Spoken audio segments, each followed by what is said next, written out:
We are surrounded by deception. Don't believe me? How about an example from something I'm sure many of us have noticed? Advertising isn't necessarily designed to lie to us outright. Instead, it's engineered to motivate us to buy things that we would never otherwise consider. How? By simply hiding the things about the product that they don't want us to see. Take pharmaceutical ads on television. They spend 40 seconds showing you someone enjoying a pristine sunset and happy times with family and friends, all because they are taking some new drug or undergoing some novel medical procedure. Then, in a voice sped up 2 or 3 times, they rattle off a terrifying list of side effects designed to bury the truth in fine print. They are hoping it won't occur to us that the side effects might actually be worse than the suffering we're going through already.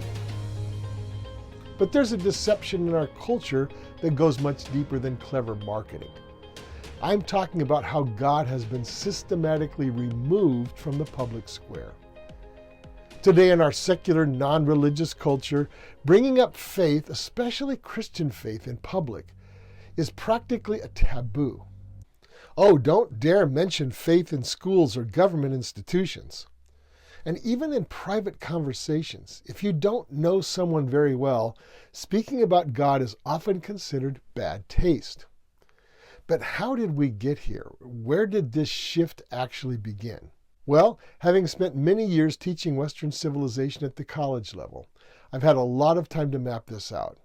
And if we look back, the road from a God-centered world to where we are now took a very specific 250-year journey.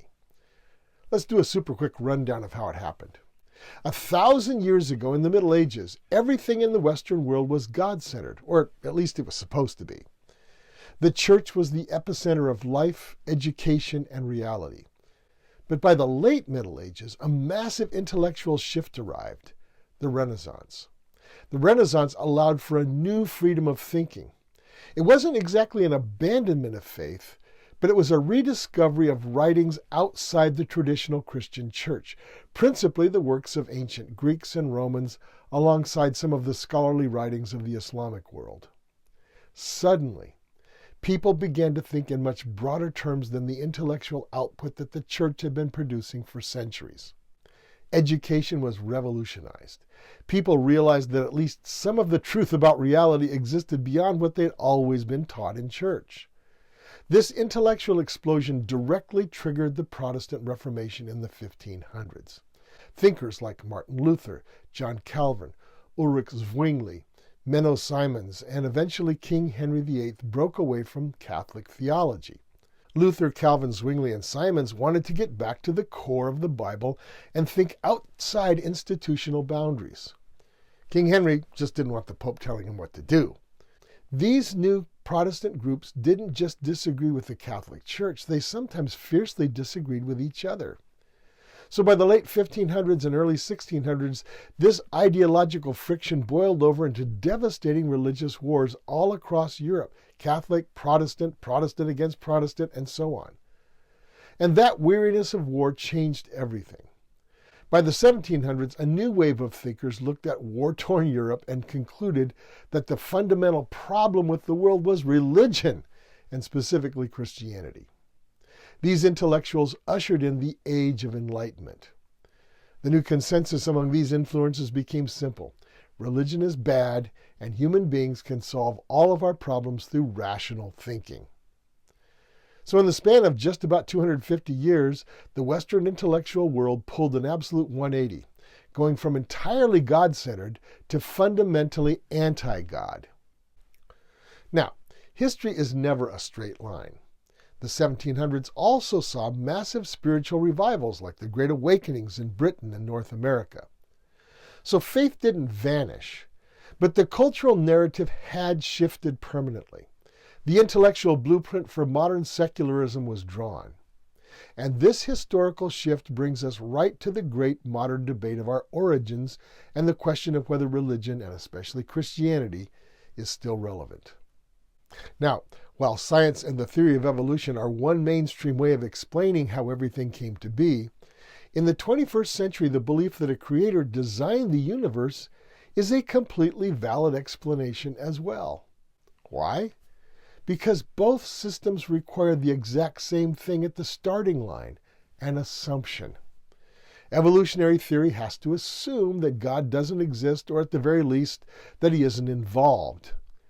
Follow that logic, and nature must have some sort of inbuilt automated process to generate life and order out of chaos. It's the only rational explanation. Creationists, on the other hand, start with a different assumption, one that we call faith. We assume that God does exist and that he is intimately involved in his creation. And logically, that intricate design perfectly accounts for the complex world we see around us.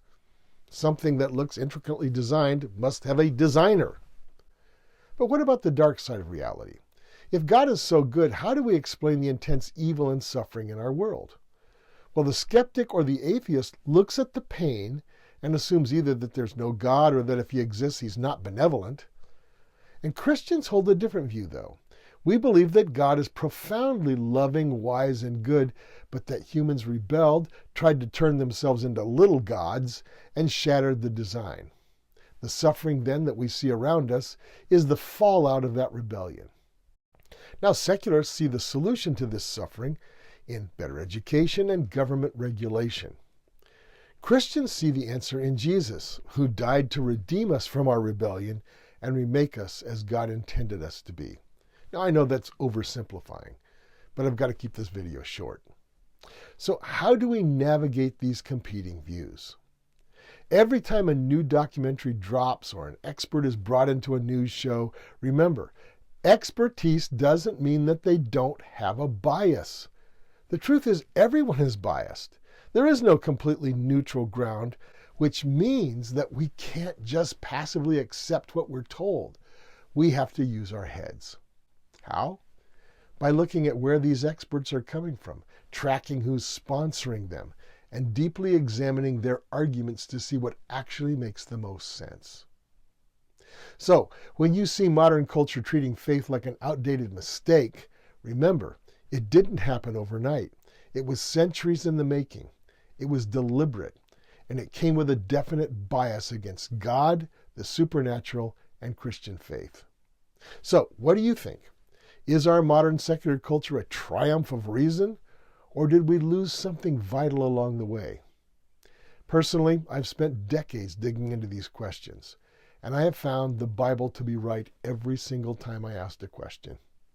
It pointed me to Jesus, and Jesus is the answer, and he completely changed my life.